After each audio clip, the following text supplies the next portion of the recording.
My name's Gotlin and I'm a third generation restaurateur and the author of the best-selling Chinese takeaway cookbook. Growing up in the Midlands is that's where I lived. So I think it was more awkward growing up as a BBC, which is a British-born Chinese, especially back in the 70s, because I think between myself, my brother and my sister, we were pretty much the only Chinese children in the school at the time. So if I'm not cooking, I'm either at David Lloyd swimming, or I'm in the gym, or I'm at my Kung Fu school, or 99.9% of the time I'm trying to spend as much time as I can with my beautiful babies, who are now 18 and 12, but still nevertheless, but they'll always be my babies even though they're grown up now. So. No is the answer. So they're not really, they've got their own bits. Maya enjoys sport and swimming, Lola enjoys playing on TikTok, pretty much. So.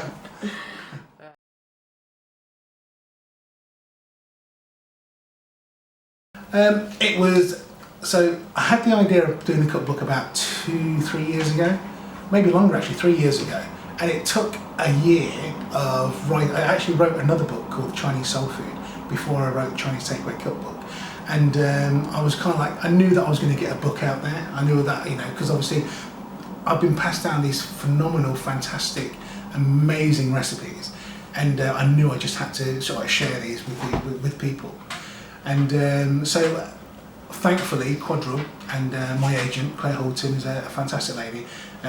We sat down and we talked about Chinese soul food, and they loved the book, but they just didn't think it was mainstream enough. And they said, well, how about Chinese takeaway, which was kind of like what I did for for 20-30 years. Is I cooked sweet and sour and chicken and sweet corn soup and beef and black bean on a regular basis, and we all thought it was a fantastic idea, and I wrote the book in 2.5 weeks. So it was nice. It was nice. There was a little bit of therapy involved, because as I was writing certain dishes, I remember the music was playing.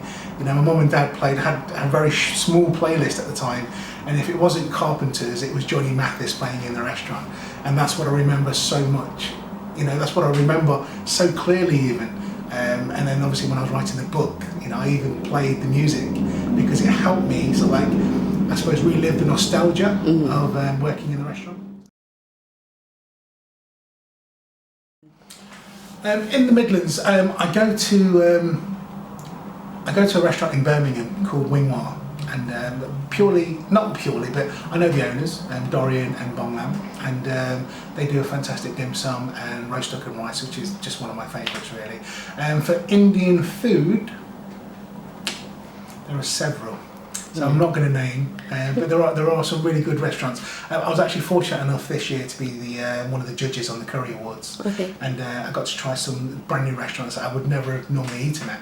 And I've been very lucky that I've been back since. That's how good they were. so some amazing people out there on social media that are capturing amazing dishes and food. So, but I suppose if you're going to start in this business and you're actually going to start sharing your life through food, through social media, take a picture of everything.